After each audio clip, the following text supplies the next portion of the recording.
Yung version na sinabi ng isa sa mga participants, si Clarence. So this time, may ibang version naman to ni JB. So that's why we're just giving you the two opposing views, pero para po rin na to speculate on things, ano. So until such time that the DCIDG will have its final say, because we commissioned the CIDG to be the lead agency on this investigation. So the CIDG people will be the one who will give the final say on what really happened. Hindi, sa CIDG matagal. Kasi until this time, naghihintay sila ng advice sa mga doctors kung pwede nang kausapin yung mga inmates doon. Pero yung version ni JB, pwede na? Of course, yun ang magiging topic ngayon. Okay, so sir, dalawang version na yung narinig namin. Earlier, yung sinabi pa rin na assumption is version ni Clarence. Yan ang version ni Clarence. So ngayon kay JB. Ito kay JB naman. Pero napag-cross, ano yun yung dalawang?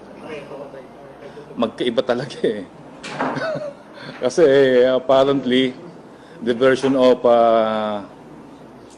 Clarence would indicate na nagkaroon daw ng pot session, which is totally denied by JB. So that's one of the actions that will be taken by the upon my instruction sa superintendent na mag-conduct ng drug testing to fish out kung talagang totoo yung kwento ni Clarence. Sir, after the initial incident, ano yung reaction? Ano yung quick reaction kumbaga ng staff doon sa... Of course, maski naman siguro sa normal human being, talagang inilabas kagad yung mga wounded. Pero nagkalugan ba? Bigla? Meron. May mga sa magiging sasabihin ng ating investigator, may mga lumabas na mga at least mga 5 weapons, Kasi nung nagkaroon ng melee, pumasok kagad yung SAF, pinadapa yung mga involved, and then they were ordered to throw out yung mga weapons. Ano po yung mga weapons? Panay-bladed weapons lang naman. Wait, ano sir? Yung talagang ice pick siya? O Ice pick. The one that was found dun sa at least one of the deadly weapon, yung nakita dun sa kama ni Tonico. Hindi siya sir yung tipong ginawa weapon. Talagang ice pick talaga. Ice pick talaga siya. Ilang kama nito? Pang ilang piraso? Still have to find out kung ano yung mga involved kasi 5 yung tinapon eh. So, ayan, hintayin natin yung ating investigator. Sabi mo lang isa yung joke mo. Nahuli. Makukulong ba sila siya? Doble kulong,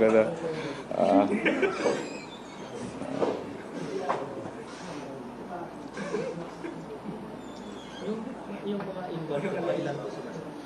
So far, 7. 7. Yung 4 yung nasa hospital, tsaka meron pang 3 na-involved na hindi naman wounded. Sino nasa hospital? I think it is Vicente C, si Peter ko, Tonico was already pronounced dead, tsaka itong si JB. Sir, clarification, kasi nabanggit ni General Asuncion na si Vincent C. was brought to hospital ng Maynila. Tama ba? Eventually, it was transferred here sa Hindi ko lang bakit ganun naging procedure nila, Maynila din would Hindi ko din alam kung ba't sa kung hospital nga na Maynila yun. Malayo talaga. Si Tonico died on the spot? Or... Ang sabi, Tonico was still alive nung dinas hospital, pero namatay na dun sa pagdating sa hospital eh. Still and will be undergoing a surgery. Si Peter ko. So apparently not. Sir, ano po yung fatal na tama ni Tonico? Kaya siya namatay? Saan ba yung mga... Hindi ko rin alam ka anong pa details, Tinanong natin si investigator. Kasi ang tama daw ni Sebastian is like parang sa mga extremists lang. Di natin alam kung sanggayon or whatever, pero more on superficial wounds. Sir, naging po si sumaksak daw sa kanya nakamaskara. Mukhang hindi accurate. Oo, oo. Kasi may ina-identify sila na at least two assailant. At least doon sa version ni JB, may dalawang assailant sa among kay Tony ko, kay Peter ko, at kay Vicente C. Kilala niya yung assailant. Nakilala nila. And then, ang kanilang identification lang, taga doon din pero Pilipino daw. Inmate. Hindi naman daw Chinese yung isa. Pero upon investigation, initial na tumatiga ating in-house investigator, parang lumalabas si Cinco ata. Yung, Nagsimula. hindi, isa sa mga assailant, yung Cinco. Yung 5 yung sinabi ni General Asuncion na nagsubo kay Lugain. Ayun ang ibang version kasi yon. Oo, oo, oo. Sir, Jeff pala po. Sige sir. Oo. Forgive me, look ignorant, sir. Kayo po si Yusek Orseo. Yuse Reynante Orseo. Reynaldo, sir. Reynante Reynante. Orseo. O-R-C-E-O. ORC. Sir, tama ba ang nakalaban ni JP yung certain Tom. some certain yung nakasama nila doon sa hospital? May binanggit na pangalan eh. A certain parang Junida ata. It was a certain Junida who was the assailant of JB. Sir, sa Yusek po lang. Yes, oo.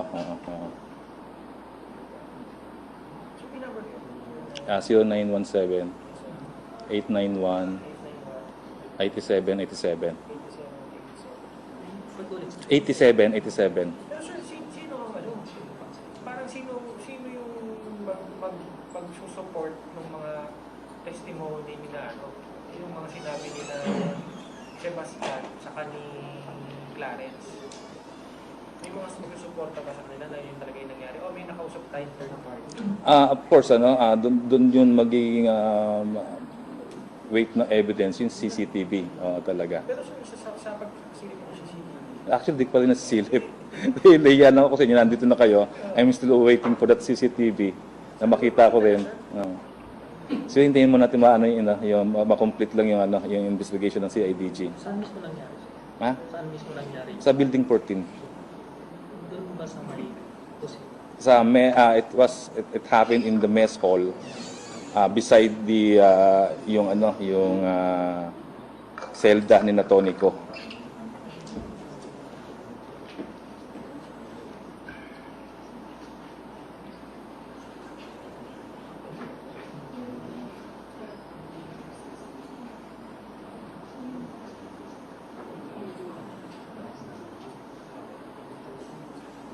sir, kung mag-itsure po yung cell, ano siya sir? Parang square ba siya? Square siya eh. Parang from the Ito yung parang building 14. parang ito yung nandito yung yung ng mga inmates, parang meron ditong May sala. meron ditong visiting area. The mess hall was here. Nandoon din yung kay Tonico. Ito, all the rest kasi may mga yan. So, ito Zelda. yung kubol ni Tonico. Mhm. Tapos to, mess hall In- ito. Oo. Dito si Tonico. Oo. Dito sila gumagamit. Ayan, Yun ang oo. version Ayun ang ni version ni Clarence. Clarence. Tapos itong buo na ito, itong Si Zelda ng ibang- to. iba-iba. Saan po galing si Longgail? Actually, si Longgail is Paano po? Sa Opo. version sir ni sa version ni hindi, yung physical setup nila, Opo. across lang ng selda ni Tonico sa Bengail.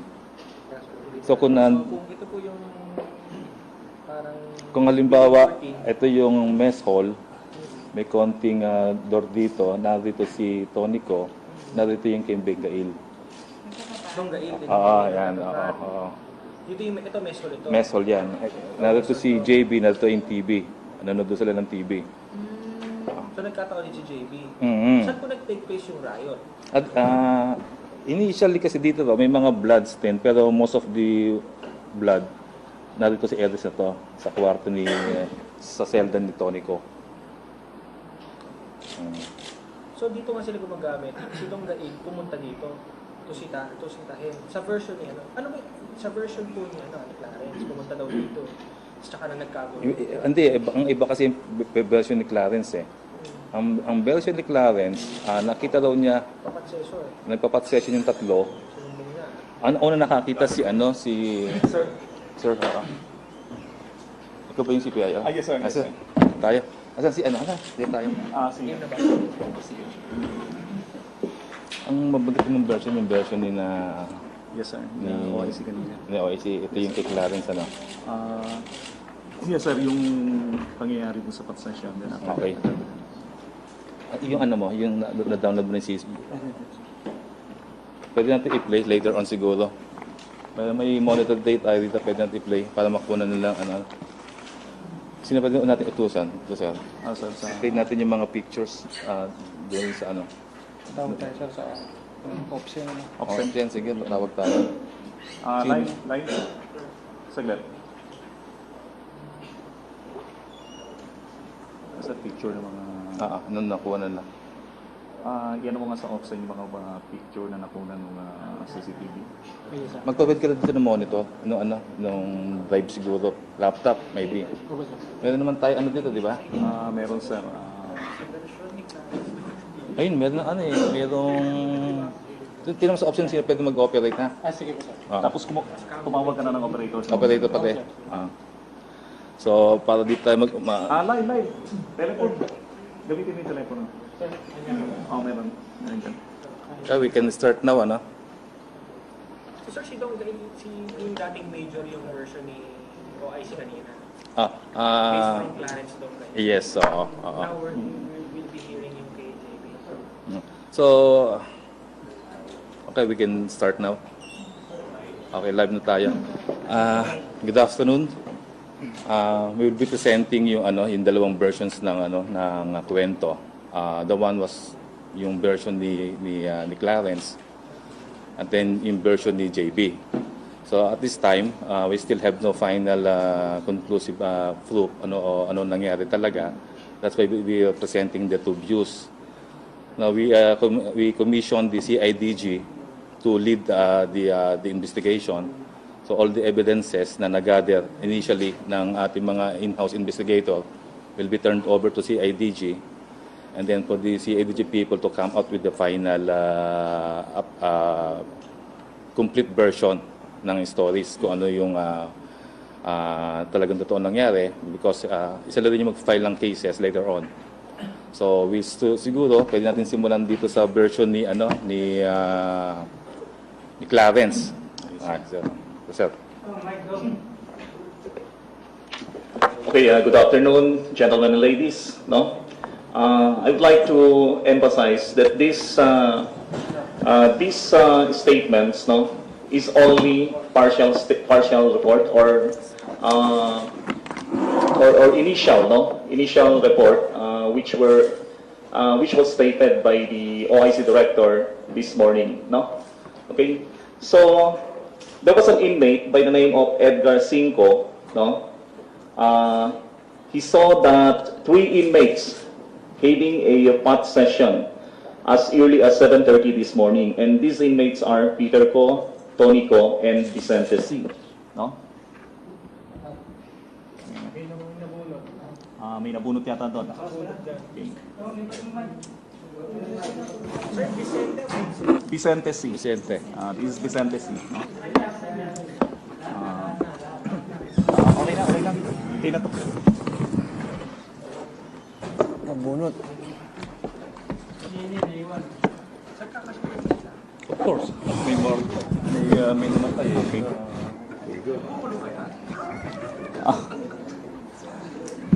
Okay na, kahit walang mic, malakas naman ang boses ko Okay. So, what happened is that itong... Okay na ba? What happened is that itong si inmate 5, sinumbong niya kay inmate Clarence Dongail. This is a former major, Major Clarence Dongail. But this is also our inmate at the building 14, confined at the building 14. So, Clarence Dongail went to the tree. And pinagsabihan niya, sabi niya, wag naman ganyan at nadadamay tayong lahat lalo na pag nalaman ng SAP yan, no? So, parang pinagsabihan niya lang. So, pagkatapos noon,